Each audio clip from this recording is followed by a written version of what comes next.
right, good evening, everyone, and welcome to the Michigan City Park Board meeting for Wednesday, June 19th, 2019. If you could please join me in the Pledge of Allegiance. To the flag of the United States of America, and to the republic for which it stands, one nation, under God, indivisible, with liberty and justice for all.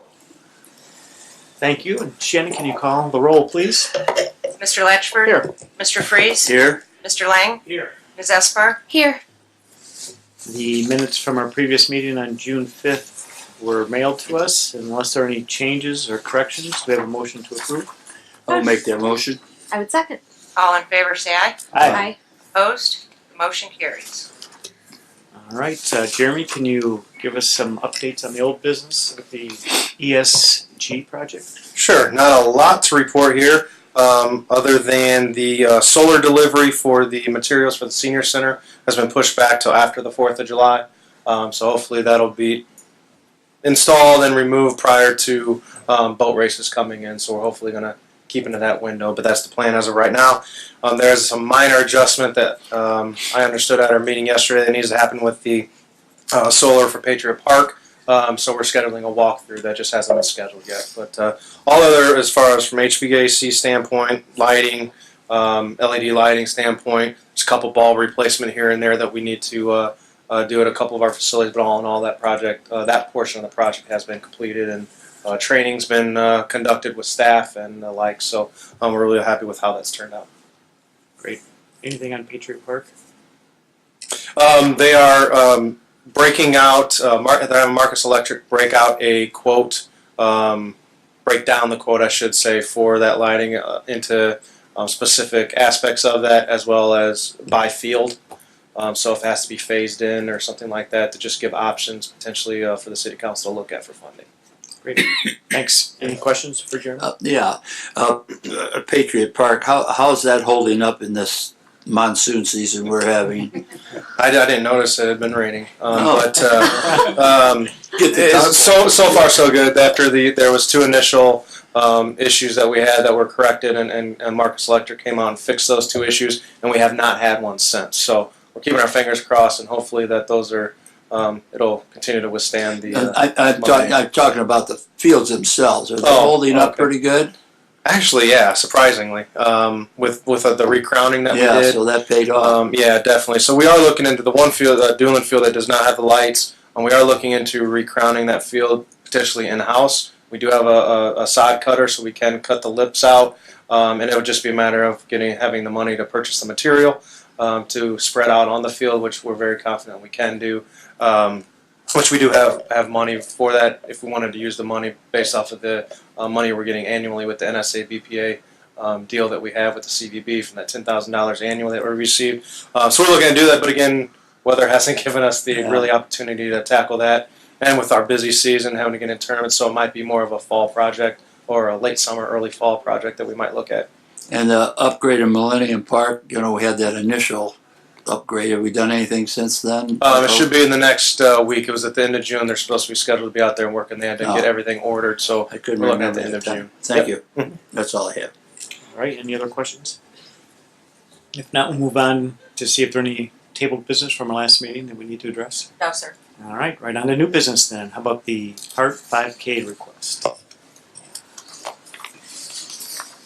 It should be Bolt for Heart 5K. That's clever, that's all. Welcome. How are you, Park Board? I am working really closely with an organization called Bolt for the Heart. They're based out of Indy, and they are led by a man named Pierre, who's originally from Long Beach area. He approached myself and Royce Williams with the Michigan City Police Department at the beginning of the year in hopes to collaborate. So after meeting with Jeremy and the mayor and them several times, we decided that for 2019, a 5K would be the best place to start. Hopefully in 2020, that will lead to a 5 and 10K and a half marathon, which would be really great for our area, and we could be part of the training for the Chicago Marathon course, especially with our elevation differences here. So what we have decided is Sunday, September 8th, obviously after the busy season, with an 8 a.m. start so that hopefully everyone's cleared out by 10 a.m. So it's not intrusive to what's going on in traffic down Lakeshore Drive. We will meet at North Point Pavilion on the lower level. That's where registration will start and the race will start. And then from there we will go, oh gosh, did you get the map? Mhm. Okay, all right, so you haven't. So around, the Board of Works has approved all of the street closures. And I also have, insurance from them listing the Parks Department as well as the Park Board additionally insured. The goal of the race is to raise enough money to provide AEDs in all emergency response vehicles countywide. So I think that it's just a really great partnership to have. And then annually it will create kind of a piggy bank so that those AEDs can be maintained and replaced as needed. That's all I got. Fantastic. Thank you. Any questions for Abigail? Well, it looks like you did a good job ahead of blocking off these streets. That Mhm. was quite a trail. Yes. Wow. Mr. President, so depending on weather and staffing, this past year we did not continue on weekends after Labor Day charging at the front gate, but we have prior to that in years past, again, depending on weather and staffing. So there's a possibility we still may be quote-unquote open for business or checking stickers and taking daily entry fees into the park. There will be some working with that because the way this route is, it's going out the current exit and coming around by the monument and then down Lakeshore Drive. But that'll be the beginning of the race, and then once that's kind of relieved, then that part would open back up. So we could, working with the emergency response personnel that are already going to be on site in support of the event, helping close down the streets. So it would be a very minimal time where it would affect the main entrance or anything like that into the park. So from a staffing or from a park department standpoint, something I feel we can easily handle and maintain within the confines of our park. Yeah. We wanted to keep it as least intrusive as possible. And then if you guys have any additional questions for why this route, I'm working with a man named Aaron Phillips who has an actual race company, so he routes and times races professionally. So there were a couple months of strategizing which route would be best, and then which would be most easily integrated into a longer race if we decide to go that route. Would this be rain or shine? Yes. Okay. Jeremy, did you say that there's a possibility that they still may be collecting money, or is that officially over an entrance to the parking lots at Labor Day? Yeah, daily, it ends on Monday of Labor Day weekend. But the weekends will But the still be- weekend, potentially. We haven't, Shannon and I still have to kind of sit down and talk about that, look at schedules depending on what's available. A lot of kids go back to school, so do we even have Right. staff available? Yeah, exactly. But if it's, knowing our luck, it'll be 45 degree or 35 degrees and snowing or something outside, so it won't matter, but the luck we're having this year. But if it's still, very It nice. will be 90, yeah, 100% humidity.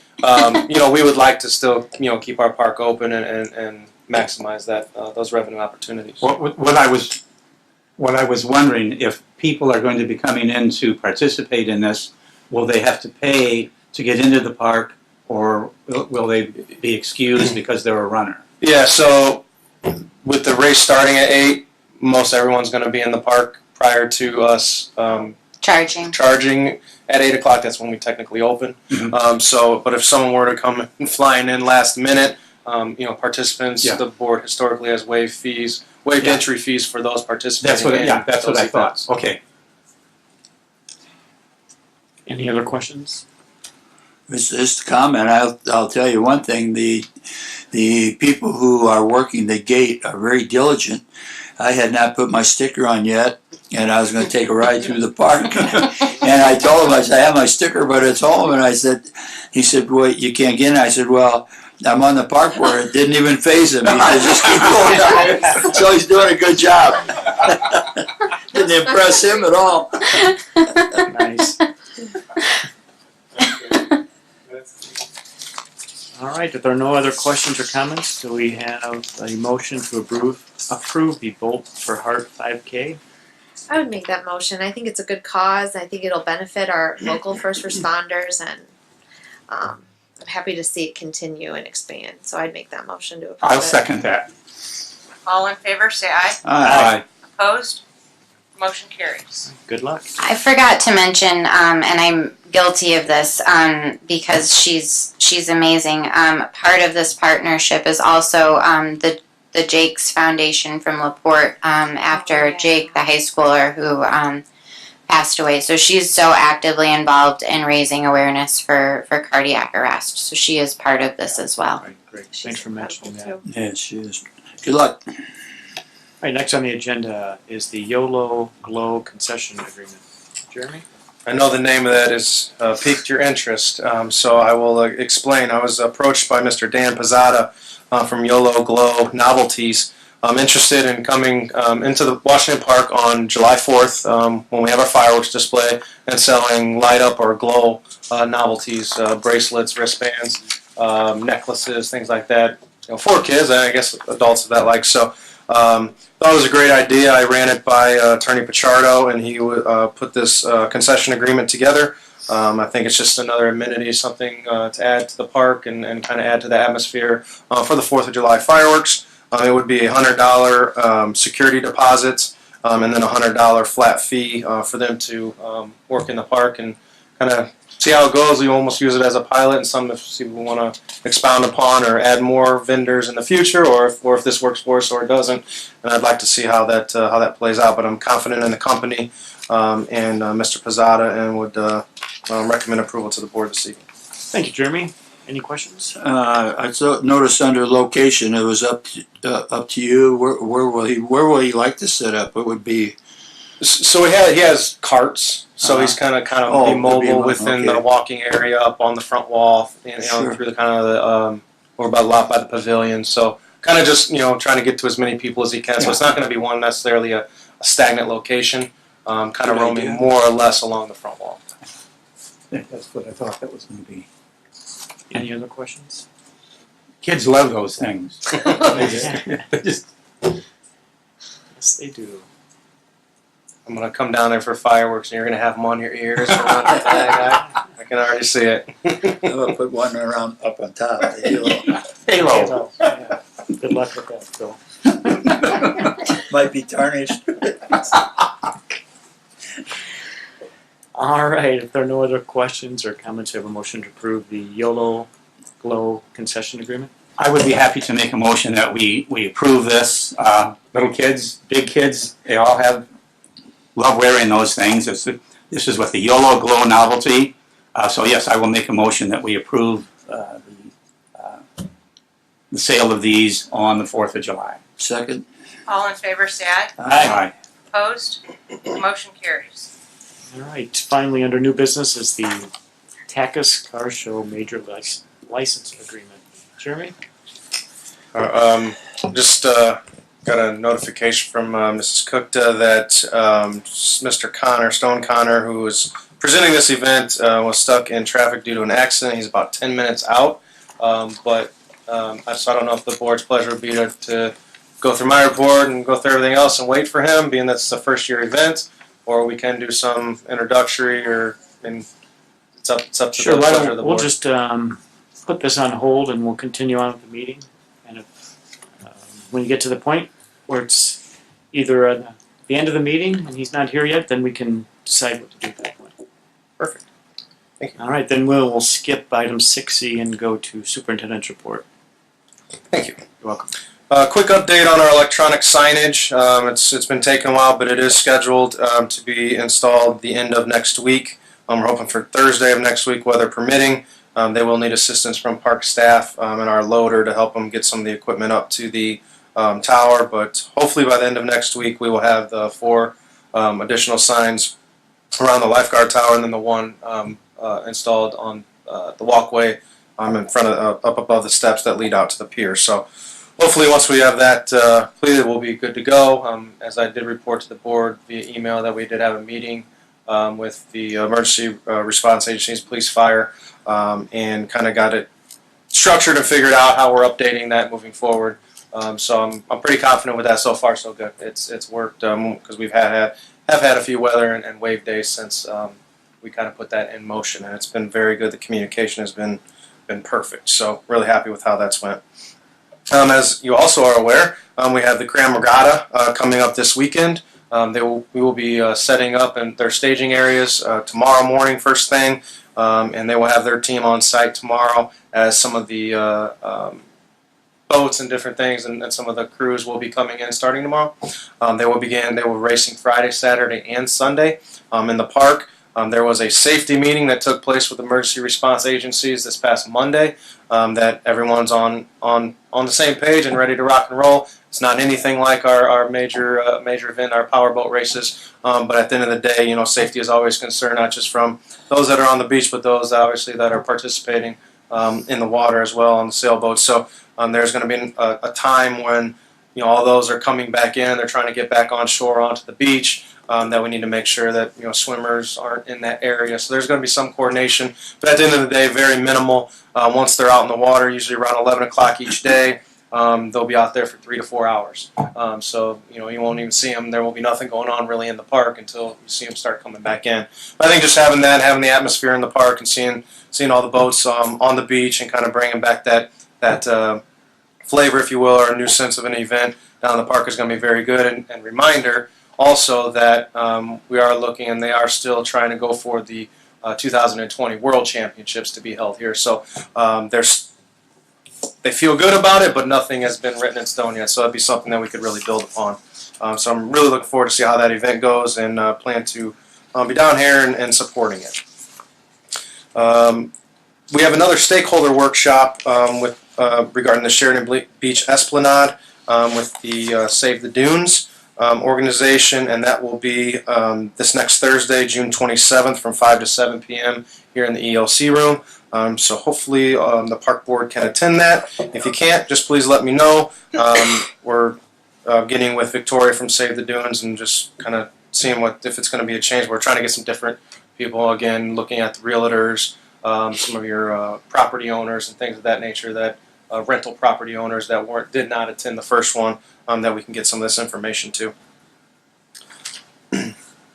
Also a reminder that we have our 64th Annual Patriotic Parade this Saturday, June 29th at 11 a.m. We are still accepting applications online through Friday, June 21st at 4 p.m. You can register online at michigancityparks.com, or you can come in our office Monday through Friday from 8 to 4 p.m. Also, on Saturday, we have the Moloko event that the board approved with beach volleyball and beach soccer and music down in the park.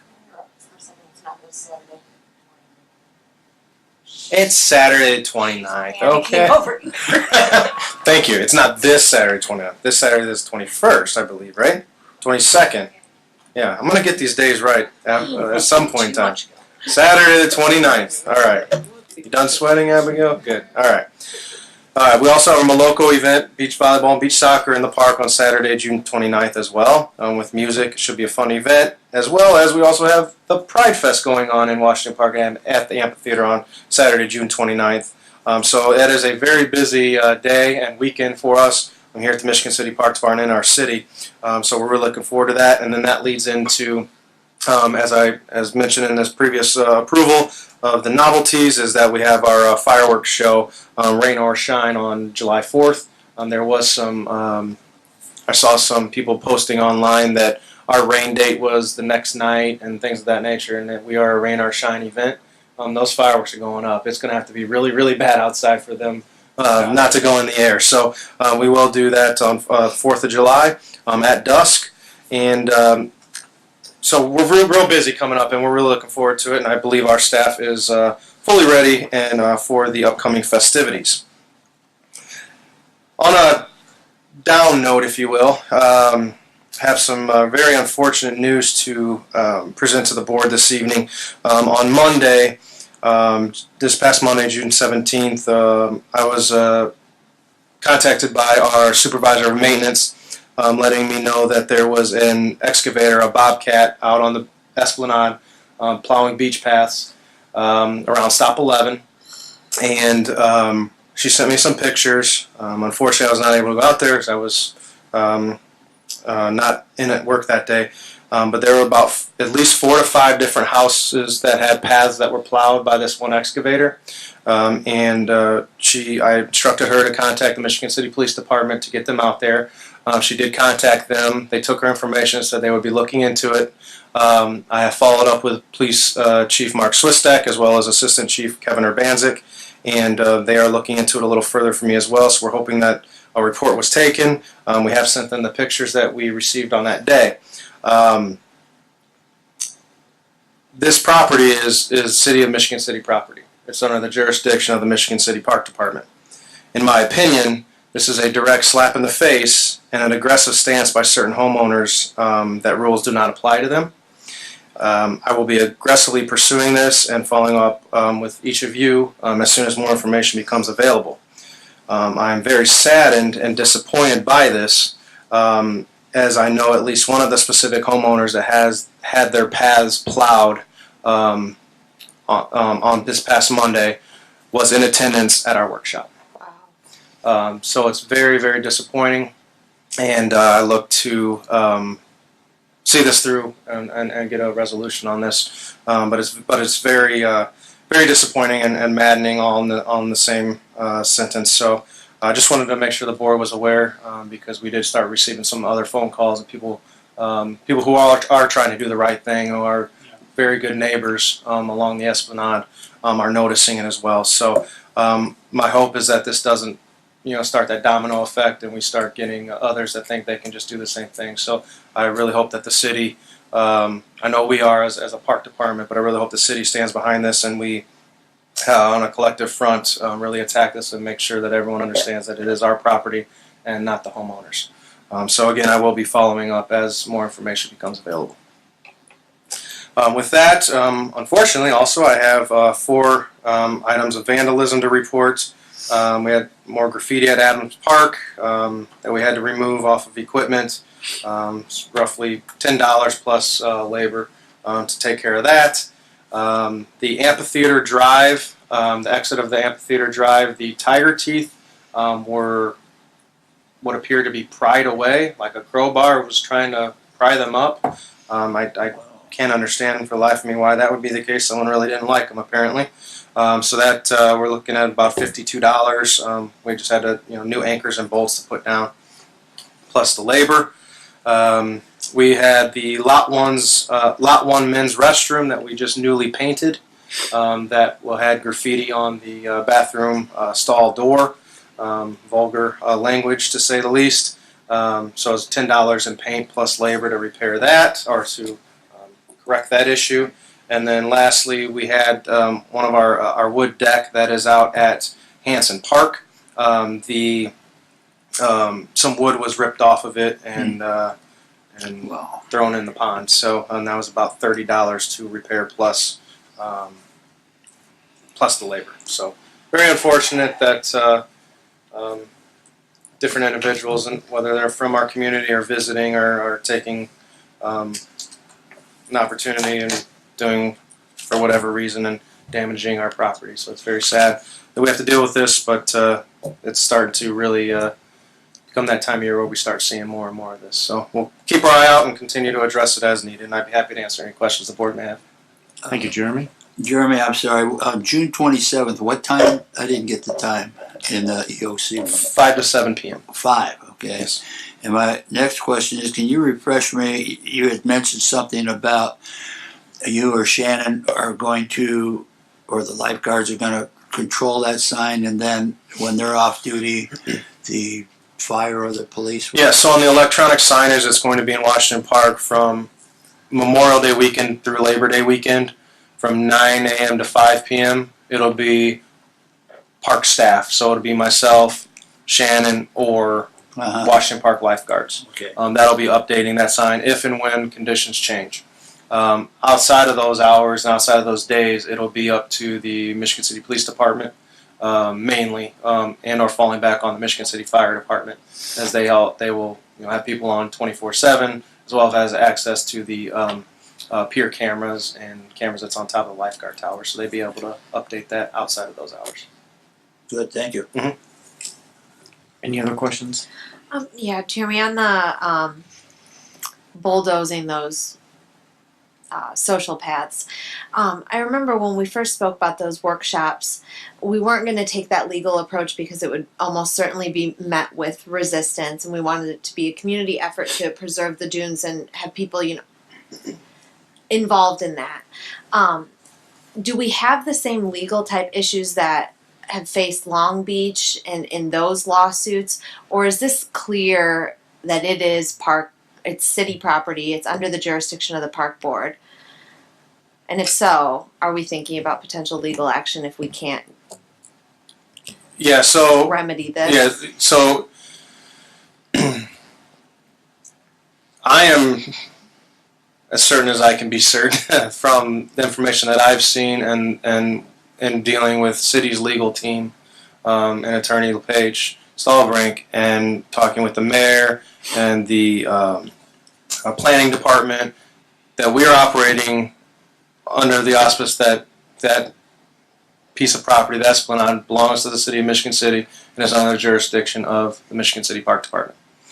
So with that, that's how we approach, obviously, our day in and day out responsibilities with that. To the extent of Long Beach, I'm not 100% sure. I don't want to totally get into that one. No, But, I just wanted to make sure that we have didn't we have in the past. We had an incident. I think it was this last year. We had a gentleman that bulldozed his beach path. Mm-hmm. We worked with Attorney Pichardo, got with the homeowner, and he agreed to restore into the confines or back to what our land management plan allows. So he had to come back in, plant grass seed, or not grass, dune grass, marram grass, and narrow his path because it was really, really wide. He went, I think it was about 6-8 feet wide, and he had to come into 4. So we've done that. We've had, outside of the beach path issue, we've had issues and incidents where homeowners have decided to cut down trees, where we have had settlements in the past for that. Okay. So it's destruction of property is what it comes down to, and that's what we have been instructed to do by city legal. That that's a destruction. It's the mayor used the analogy one time. It's just like someone taking a bulldozer and going down Wabash street and bulldozing our medians and everything else down there. It's destruction of our property. So that's the way we will approach it. So again, letting the police know about it, turning it over to them from a standpoint of filing a report, investigating it, and then it would be based off of that. It would be up to the cities and the park board if legal action would then we would proceed that route, I guess is the best way of putting it. Okay. But first and foremost, I think that the board would want to look back as we have gotten rid of, as you're aware of now, I believe, we've gotten rid of the beach path license agreements. We're not allowing homeowners to do that. We're not allowing to go out there and even there's no grandfather in type of a scenario or clause, and so we're trying to work through some of that. We want to work with the homeowners in this workshop to try to come up with a plan, have them be a part of it, but you can't just arbitrarily destruct our property. It's a real kick in the gut that they were there too. Yeah, I know at least one. Yeah. That was there. So. Okay. Hopefully that answers your question. Yeah, it does. Thank you. In regard to resolving that, I would think that, as you mentioned, the resolution would be equal to what we've done in the past, restoration of the dune to the condition it was in prior to the bulldozing. Okay. Any other questions for Jeremy? If not, we can circle back, it looks like maybe, to item 6C, the Tachys Car Show Major License Agreement.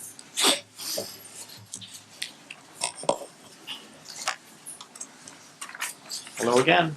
Hello. I just wanted to take a minute to introduce Stone Connor, who has requested to host a car show on July 20th. There will be about 120 cars. He'd like to have 5 food trucks. And the event itself will be taking place in Fetters Alley from noon to 7 p.m.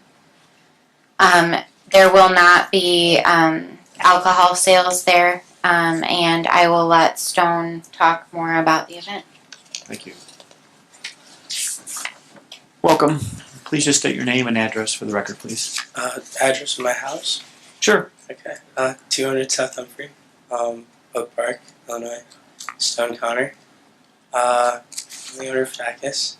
I'd like to do a car meet in Fetters Alley, but I heard that July 20th might not be the best date to do it, so I was looking at August 24th. Fetters Alley is a perfect place to do it. It's right on the beach. I go to school in San Diego, and I've always wanted to do like a car meet on the beach, and it'd be like super sick if I could do it here in the Midwest. Yeah, there won't be any alcohol. The cars may be a little bit loud, but there's some workarounds to that. There are going to be about 5 food trucks, 120 cars in total. I counted all the spaces, made sure that there was enough space. Yeah. Any questions? When you mention it might be loud, can you elaborate on that and give us an idea of why that would be? The cars are straight out of Fast and Furious, so the exhaust systems of the cars they're going to be a little bit loud, but some people within the car, they have these switches that they can flip so that the car is quieter, and then when the car is off, it's going to be quiet. Sure. So, yeah. So would the cars be running during the event, or No, just they when would not. They'd just- just be sitting. Okay, so the noise would happen when they're coming into the event, and then when the event's over. Yes. Okay. Do you have a guess of how many people would be at this event? 5 food trucks seems like a lot. Yeah. 1,000, Okay. 1,200.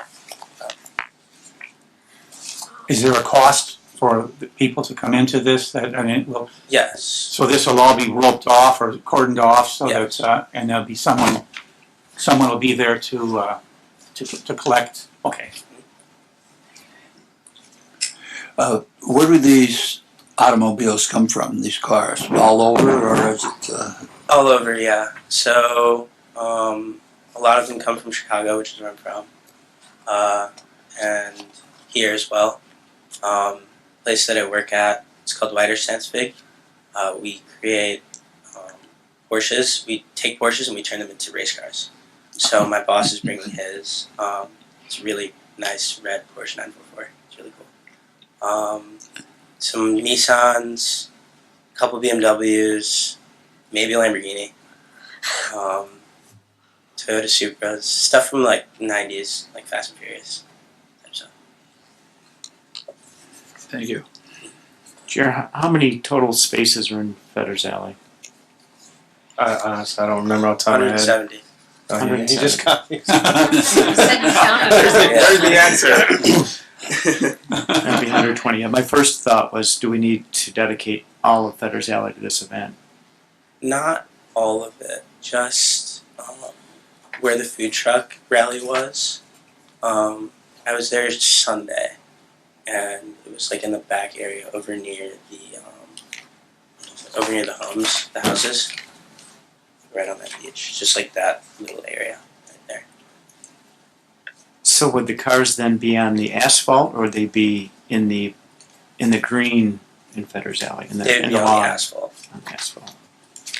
So looking at your map, I believe it would be the blue line Mhm. areas is where The cars would be parked along.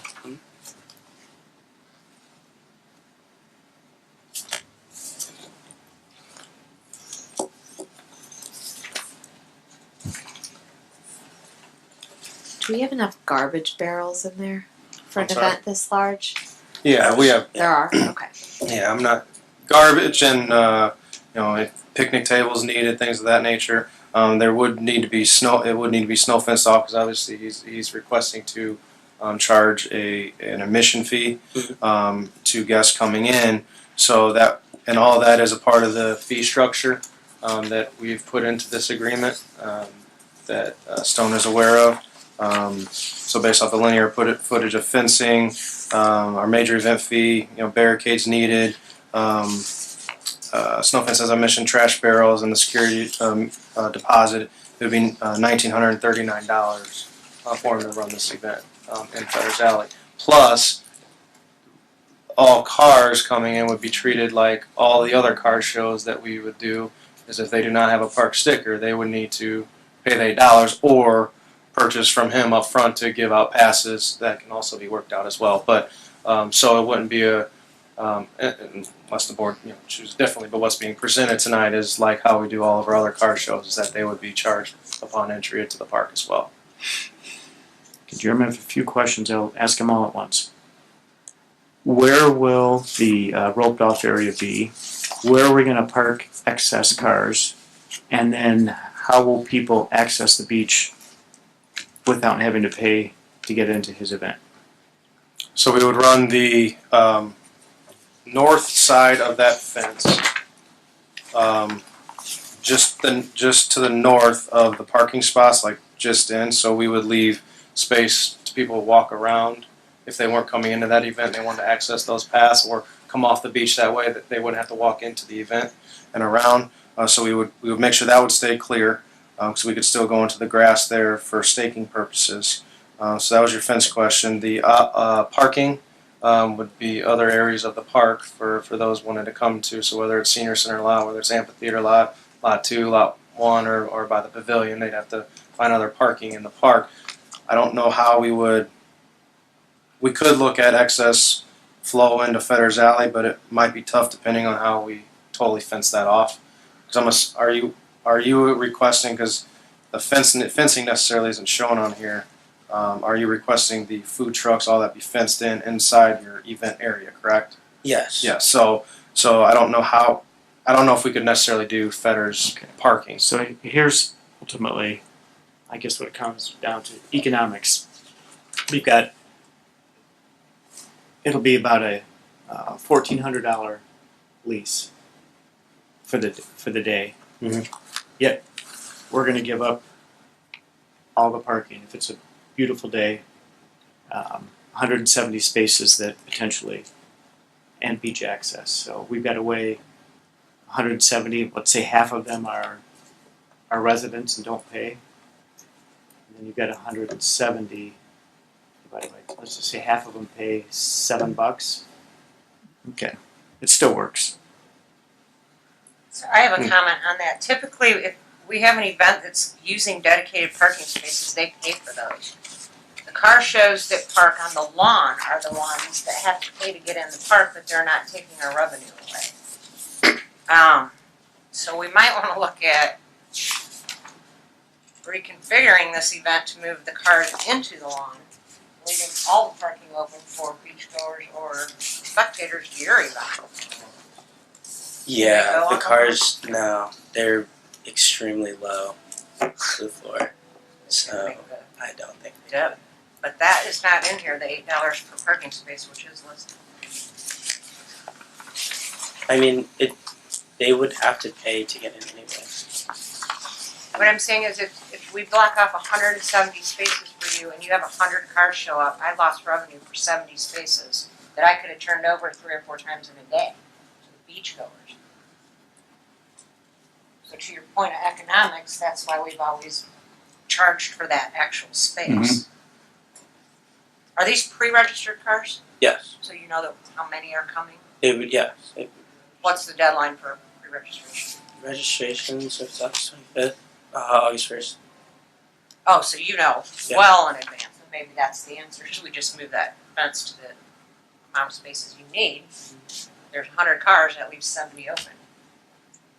So accommodate the beach traffic and people coming to see your show. But the food trucks, there will be 120. 120 spaces including the food truck? Yeah.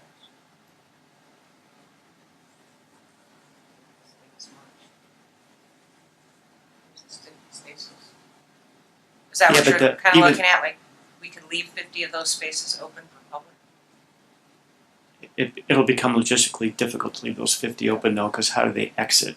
Yeah. Oh.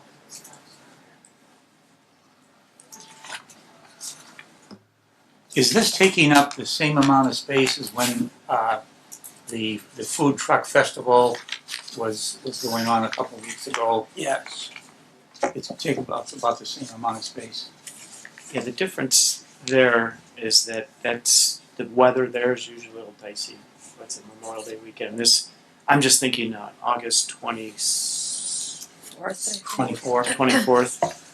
That's peak time. And I want the event to happen. I think it's pretty cool. So I'd like to work out these details. Don't think I'm trying to kibosh your event, because that's not my intent. It's just trying to work out the best for, if we've got a beautiful day, how do we allow for maximizing beach access for other visitors and parking cars. So if he's got 1,000 people that are going to attend, that's an extra 500 cars, let's say, in Washington Park, in addition to the normal beachgoers. What's our capacity for parking in Washington Park?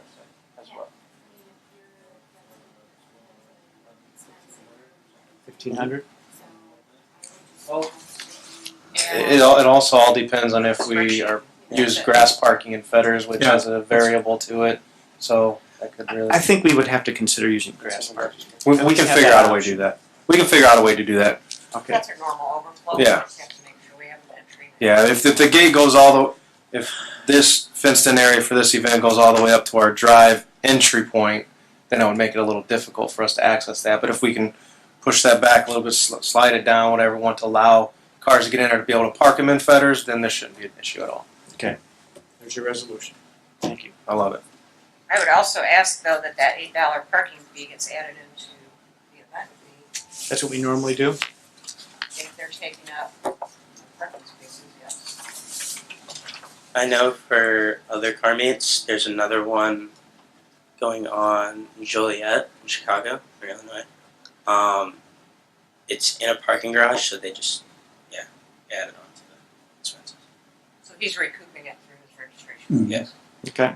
What are you charging for admission to the car show? $10.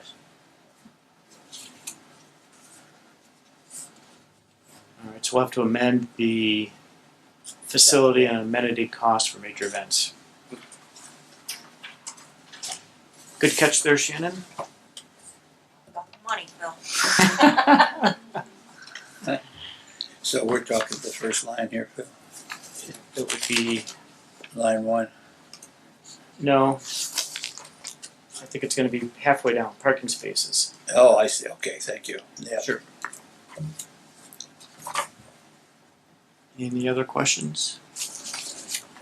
And our we are we writing that in stone, pun intended, for 120 spaces? I mean, is that what we're guaranteed? And that's what we're sticking with no matter what. So if we want 120 times the $8 per parking space to add into this fee, we're sticking there. Yeah, hopefully if we can have a little flexibility. I think initially to document it, 120. But if it were to change, we would have the.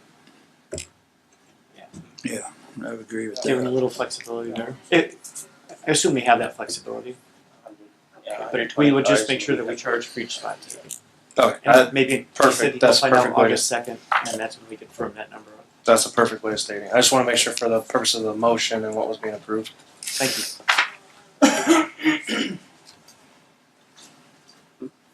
Any other questions or comments, concerns? If none, what's the pleasure of the board? Say with all the qualifications, addition to add in the parking, and then to work out logistically so we can continue to use those unused spaces, I would make a motion to approve the event. A second. All in favor, say aye. Aye. Opposed? The motion carries. Good luck. Thank you. Looking forward to it. Are you sure there's going to be a Lamborghini there? All right, very good. Happy Thank Thank you.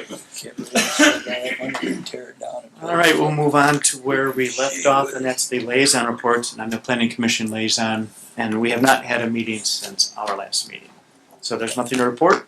And the Port Authority, Mr. Freeze. There was a meeting this Monday, but there wasn't anything for me to report here. It was all their business. Okay, thank you. And Zoo Society, Mr. Lang. The Zoological Society met last Tuesday, and the brew at the zoo was a resounding success.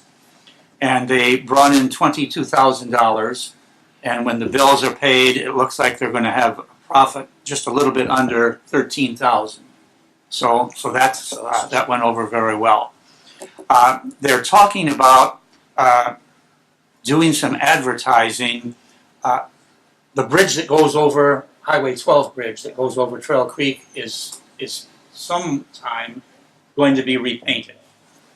I'm not sure when and who is responsible for that, but there's a possibility that the Zoological Society could get some advertising on that. Like they're thinking if there's a possibility of having animals painted on that, and with some kind of something that says Michigan City Zoo. So that is up in the air, and I don't know the legalities of that, but they talked that over at the Zoo Society meeting last week. Also, they talked over there was a gentleman from Maple City Coffee or Maple City Roasters. They market coffee, and they would like to market coffee at several establishments in Michigan City under the auspices of the Zoo Society, where the coffee would have animals on it. It would be sold at stores, and the gentleman from Maple City Coffee said he's going to take care of all of this. And and when I was there, they said they wanted to go ahead with the initial phase of this, but they did not know if that had to have park board approval to do something like that. And I said, I'm not sure, but I would bring it up, and I really don't know if there's any decision that has to be made on that. Are they branding coffee like Michigan City Zoo blend? Or- There's gonna be a Michigan City Zoo blend, yes. I'd have to defer to legal counsel if Yeah. that's possible. Ask somebody that knows. My office will look into it. All right, you might want to get in contact with Johnny. Okay, thank you. And I believe that is all. The zoo run is still on for the 14th of July. That's a Sunday, and they're still getting runners into that. So hopefully the weather will be good for that. That goes whether it's raining, whether it's sunny or snowing, because runners are like that. So, it's snowing in July. Yes. President Latchford, I have a comment about the bridge. So the bridge is scheduled for construction next year. It's a joint project with the city and NDOT. The new design of the bridge is to remove the concrete barriers and put in viewing panels. So there will not be any solid concrete to add So any type of mural or advertising to. And in working with NDOT over the last dozen years or so, it will never happen in your lifetime. all right, I hate to say that, but they have specific standards as a state highway. right. Well, this is just talk, and maybe it was Yeah, wishful thinking that. I can't see them doing it. We did talk to them about painting underneath that bridge when the trail originally was going to go under, and they were listening to us on that. They're like, that's kind of interesting because it's not in the view of traffic. Doesn't really hurt anything, but Right. yeah, on a traffic bridge, I'm perfectly sure that the answer would be no. Too much of a distraction. Yeah. And in regard to the Maple City Roasters, I'll have you maybe hold on investigating anything. Why don't we have them present something to us rather than us just blindly going off trying to figure out Fine. Yes. what the intent is. I will bring that up. Great, thank you. Anything else, Mr. Lang? For the No, that is society? all. Okay, thank you. Attorney's report. Anything tonight? Thank you. Good evening. I have nothing to report tonight. Thank you very much. Any director's reports, Shannon? No, sir. All right, we'll move right on to department finances. Mr. Lang. Alrighty. One moment here. Under city claims, this is claims docket for June 19th, 2019. Municipal $79,973.86. Zoo endowment $488.96. Golf petty cash $3,542.25 for a total claims amount of $84,005.07. And I so move that we pay this docket. Second. All in favor, say aye. Aye. Opposed? Motion carries. Payroll number 12, 2019. This is dates May 19 to June 1st, 2019, with a pay date of June the 7th of 2019. A total payroll of $77,548.86. And I so move that we make this payroll. Second. All in favor, say, excuse me, say aye. Aye. Opposed? Motion carries. Alrighty. Under minor transfers, there are none at this time. Under gifts and donations, none at this time. Zoo endowment invoices totaling $488.96 paid to Lowe's. We would need to make a motion on that, which I so do. Second. All in favor, say aye. Aye. Opposed? The motion carries. Board of Works, no invoices at this time. Under credit card charges, credit card charges were totaling $2,572.93 paid to West Point Insurance for adult softball insurance amounting to $1,777. Granzel Incorporated, this was maintenance, Oasis repair kit, $396.86. Lockwell Well and Pump Company, maintenance, Oasis repair part, $111.48. Sunwavesports.com, this is lifeguard swimsuits for the girls, $119.95. Kiefer lifeguard swimsuits for the guys, $167.64. And again, this brings the total to $2,572.93. And I so move that we pay those charges. Second. All in favor, say aye. Aye. Opposed? Motion carries. And that is all. Thank you, Mr. Lang. Any comments from the board tonight? When is our next meeting? The 3rd? I thought we. 10th. The 10th. I thought that was changed. It was, Thank you, those Mr. were Freeze. changed, right? So our next meeting is going to be Wednesday, July 10th, Yeah. 5 o'clock here in the council chambers. Any other comments or questions from the board? Just have Jeremy and the staff good luck over the next couple of weeks with all the events. Yep. I know you'll do well. You always do. So good luck. If there are no other comments or questions, you have a motion to adjourn? So move. Closed.